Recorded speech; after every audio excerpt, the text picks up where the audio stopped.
my dear students, welcome to Infopedia, a book series of Magic Mind from Galaxy Publication. And as you already know that we are studying your general knowledge book of class 6. So today we will start your next chapter. So now let's start your chapter number 57, Great Musician. अब कुछ musician के बारे में पढ़ना है, कुछ महान musician के बारे में गिवन है आपको कुछ information. These musicians have left indelible marks on their respective genre and continue to inspire generations with their talent, creativity and contribution to the world of music. अभी कुछ ऐसे म्यूजिशियन हैं जिन्होंने अपने अपने फील्ड में अपनी क्रिएटिविटी से, अपने टैलेंट से और अपना जो है योगदान दिया है म्यूज़िक के फील्ड में, जिसको जो है नकारा नहीं जा सकता, भुलाया नहीं जा सकता. Read the given clues and right their names. आपको क्लू पढ़ने हैं और उनके नाम बताने हैं, जिसमें फर्स्ट वन है he popularized Indian classical music globally, collaborating with Western musicians like George Harrison of the Beatles. ये आपके जो है बहुत ही ज़्यादा पॉपुलर इंडियन क्लासिकल म्यूज़िक आपके जो है क्या थे, म्यूजिशियन थे आपके, जिन्होंने जो है वेस्टर्न लोगों के साथ में, जितने भी वेस्टर्न म्यूजिशियन थे उनके साथ में भी जो है मिलकर जो है आपका क्या किया है, वो म्यूज़िक क्रिएट किया है. जिसमें से एक है आपके George Harrison of the Beatle and नाम क्या है इनका, रवि शंकर.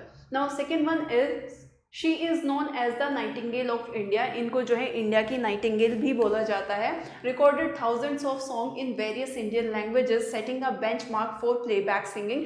जिन्होंने जो है थाउजेंड्स सॉन्ग्स जो है, मतलब हज़ारों से ज़्यादा सॉन्ग उन्होंने जो है इंडियन की डिफरेंट लैंग्वेजेस में जो है रिकॉर्ड किए हैं, जिसकी वजह से उन्होंने एक जो है सिंगिंग का एक स्टैंडर्ड, एक बेंचमार्क जो है वो सेट कर दिया है. And the name is Lata Mangeshkar. Now the third one is he is renowned for his innovative approach to music composition in Indian films. Indian film के अंदर इन्होंने जो है इनकी एक अलग ही तरीके की इन्होंने जो है एक इनोवेशन जो है, मतलब आपका जो है वेस्टर्न कल्चर को, वेस्टर्न म्यूज़िक को इंडियन म्यूज़िक के साथ में ऐड करके एक नया ही एक कुछ जो है म्यूज़िक क्रिएट करने के लिए ये जाने जाते हैं. Blending eastern and western musical elements. As I said, eastern और वेस्टर्न दोनों ही एलिमेंट्स को, म्यूज़िक एलिमेंट्स को जो है क्या करके कंबाइन करके ये म्यूज़िक क्रिएट करना इनकी जो है क्या है, खासियत है. Now he one Oscar for his work in Slumdog Millionaire. Slumdog Millionaire इन्होंने जो है, इनकी एल्बम है उसमें बहुत सारे गाने हैं, उसके लिए इनको क्या मिला है, ऑस्कर भी मिला है. And the name is A.R. Rahman.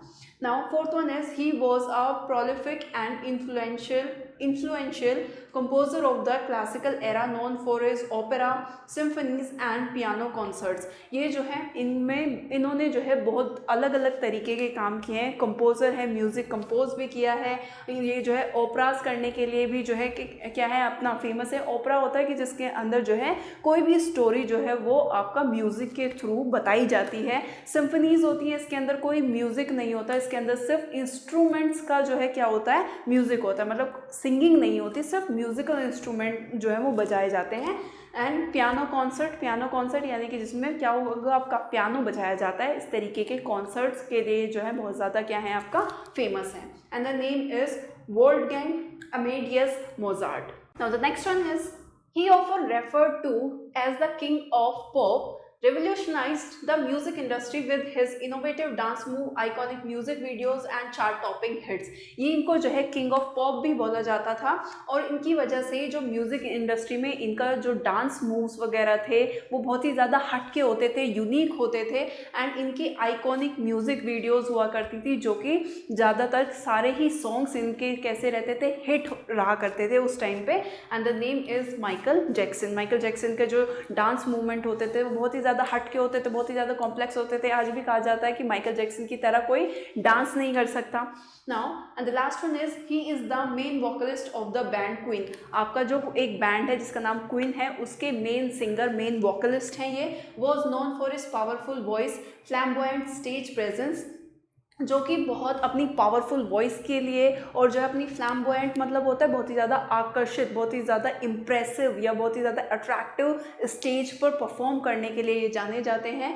जिसमें इनके बहुत सारे जो हैं जो सॉन्ग्स हैं उसमें से आज टाइमलेस का मतलब है जो आज भी लोग सुनना पसंद करते हैं, वो है आपके Bohemian Rhapsody and we will rock you. And the name of the musician is Freddie Mercury. So I hope ये चैप्टर आपका क्लियर है. Now if you want to note down, then you can note down also. So yeah, that's all for today and thank you for watching.